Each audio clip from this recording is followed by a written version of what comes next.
Hi Gemini, how are you? It's me, LB. Welcome to the reshuffle. This is going to be a little mid-February check-in for my little twin babies. I have a couple decks. I have the Fountain Tarot. I have the Wild and Wonderful Spirit Animal Oracle deck. I have my regular tarot over here, Six of Coins. There's something interesting with the Six of Coins, Gemini, about an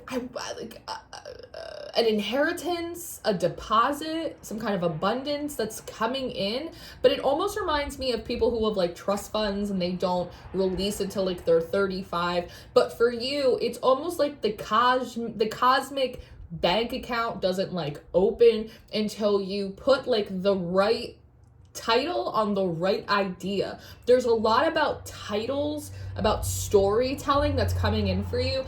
The word fable is really, really prominent as well, Gemini. I don't know if you're a writer or if you're particularly interested in children's books, or specifically, I feel like I'm talking to someone who is intended or is supposed to write like indigenous children's fables, because I keep getting these combinations of titles and names. The first thing that comes forward is from that movie, The Inglourious Basterds. I don't know if you've ever seen that movie. It's about fighting Nazis. And in that movie, there's a certain character and there's like myth. He's so intense. He's so vicious in how he brings down Nazis in Germany that they call him like the Bear Jew. And then I was shuffling the deck, and on the bottom at the time was a huge octopus, and I heard the Octopus King. I was like, oh, okay. And so I'm shuffling the deck, and then the starfish popped out, but those wanted to be read as like separate words. Like it could be like the star lion or like the star maiden, but this is like the star fish. And so there's something really interesting about combinations of animal names and like monarchy titles, or like official titles, and like again, like aspects of like the natural world. It's like a very funny thing. It's like the Prince of the Fiddle Leaves, or it's like the King of the Oak, or it's like it's something like really interesting like that. It's like, I don't know, the Rabbit Christian. It's like there's just it's so. But, and maybe you're sitting there, Gemini. I almost like see you with like, I don't know, little place cards with like these different titles and names and just like mixing and matching them. Sort of like an artist or a writer who's like brainstorming like characters. But the combination of these animals and these titles and these names, they also remind me a lot of like indigenous names that tribes will have, right? Like the Bear Clan and like different stuff like that. So that's where I'm kind of getting this impression that like maybe I'm talking to someone, maybe this reading is like for 3 people, it's for 3 Geminis, and one of you just happens to be a really talented writer or a really like potent visionary. I'm hearing like prophetic visionary, that is meant to like communicate like the old stories of like your clan or your tribe to children through fables, through stories, but the stories of your cultures, and like actually putting them into books for them. It just feels so strong, and it feels like that's what this, again, the Six of Coins, the Six of Pentacles, that there's something, and almost like this quiet understanding of like, oh, like the abundance gets released, the money gets released, my blessings get released, but like under certain conditions, when I have the right idea with the right name somehow.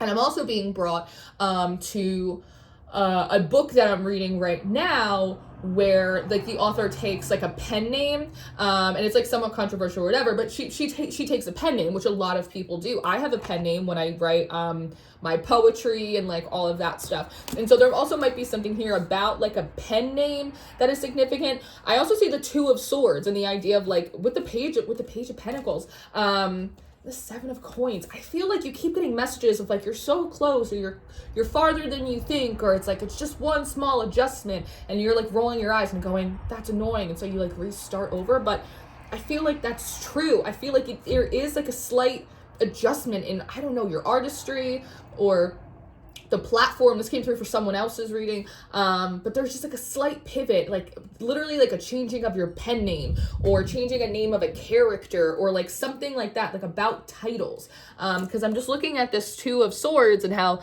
you know, the pen is mightier than the sword, but now you have two, and it reminds me more of the Two of Wands. The Two of Swords is often a card in tarot that talks about blockages, it talks about confusion, it talks about stalemates, and sometimes I read it like that. 90% of the time I don't, because I have my own little tarot system. But when it's presented like this, it reminds me of the Two of Wands, how it's expansive, how we're taking one torch and we're using it to light another. So there might be something about a story, it kind of reminds me a little bit of The Women Who Run with the Wolves, about a story that was really prominent in your childhood, or the name of an imaginary friend, or something that you hear. Do you know, fun fact, the reshuffle actually came to me because I like couldn't figure out how I wanted to identify myself, like online and, you know, with my work and stuff. And I was actually watching someone else, and they were doing like a live stream tarot reading. He was like on TikTok or something. And the guy, he was talking to someone, he wasn't even talking to me, he must have been talking to me, but he was talking to someone else. And he said like something just offhandedly, like flippant, just like, you know what, sometimes baby, you just gotta reshuffle. And like, like it's like exploded in my head. And I was like, the reshuffle. It was like a reverberation. And I was like, that's it. That makes sense. That's, you know, it's like the ripples in the water finally, like, you know, they came, you know, chickens came home to roost. Just this flippant thing someone said. And so it kind of feels a little bit like that. Like there's just like offhanded story from your childhood, or the name of an imaginary friend, or, you know, the name of a tribe or something, or maybe reclaiming your tribal name in some way, if that's appropriate for you. You know what I mean? But it has that energy here. And with the Seven of Coins, that for me feels like it confirms the idea of, yeah, you actually are close, or you almost have hit the nail on the head, or like you actually are much farther than you think. It's just about, this is, in this deck, in the Fountain Tarot, the Seven of Pentacles is less about patience, and it's more about positioning. All of these blooms can fit.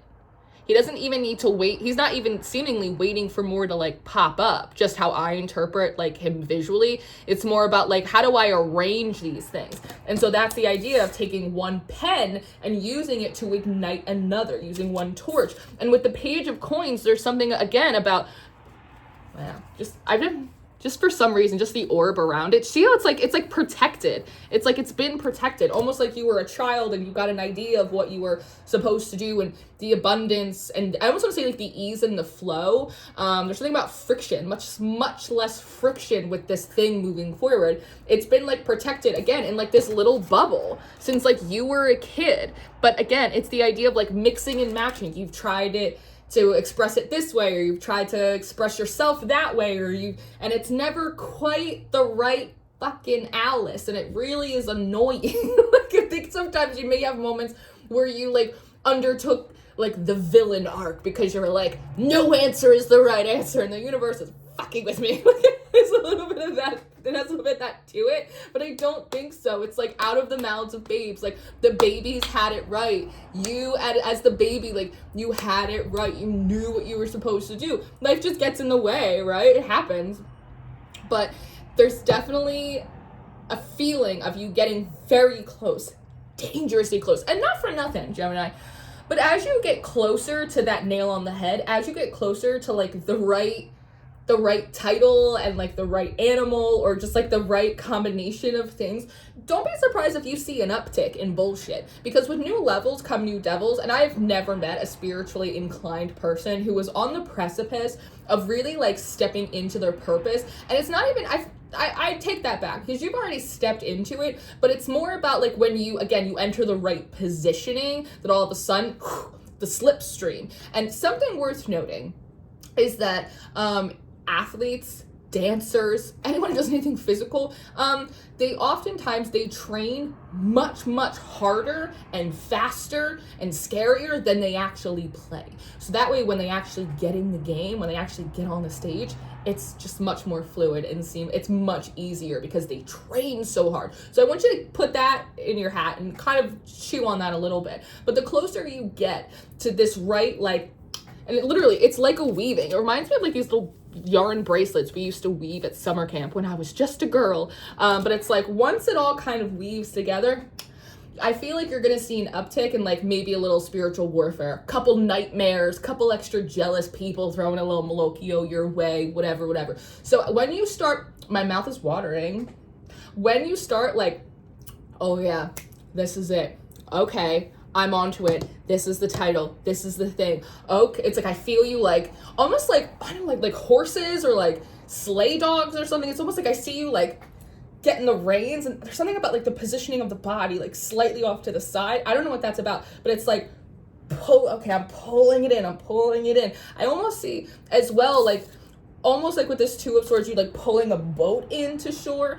That when you do that, I want you, for me, Gemini, up your spiritual protections, up your cleansings, take an extra cleansing bath, put a little cinnamon in your shoes, just something. You're in Pisces mansion right now, which is a mutable sign like you. So now is a perfect time for you to borrow from Pisces magic. Because if there are energies or people that do like to interfere with you energetically or spiritually, they're probably like well versed in like how you move. So borrowing from another sign that is, oh, I just felt whole air come down on me. But so borrowing magical techniques that are appropriate from a sign that is very similar to you, because you are the twins, but Pisces are the twin fishes, right? So you have more in common with Pisces, in my opinion, than you have with any other sign. And I say that as a Pisces who was born on a Mercury day. So you can borrow from Pisces magics to up your protections, your cleansing, all your stuff without it being tinkered or tampered or interfered with, because that's not usually the magics that you work, right? So again, your water magics, your prayers, your baths, all that stuff, I want you to increase it when all of a sudden you go, oh, I feel it. I feel like I'm onto something. The next thing I want you to feel like you're on is the bathtub with some salt and a little rosemary, okay? That's what I want you to do. That's what I want you to do, so that way you can kind of let the good times keep on rolling, right? So this is what I have. I hope this was helpful for you, Gemini. This might be, again, a reading for like a very, it could be for one single person. And if it is, and I'm glad I got to channel it through for you, because this seems like you're on the precipice of something that is not just really special, that's not just really personal and intimate for you, like creatively and like for your people, for your family, the stories, right? Stories are the things that live on and beyond us. But that's it. It's just special. And I'm glad that I got to see it even if in its infancy stages. So this is what I have, Gemini. I hope this was helpful for you. Be sure to check out your full February reading over on the Patreon. You can rent it, just the one, or you can join our little membership. We have daily horoscopes and tarot tips and tarot spreads. My books are open, and you can follow along with me on social media. I'm always talking shit somewhere. And my Substack, where I write like a real nice lady. Love you. Goodbye.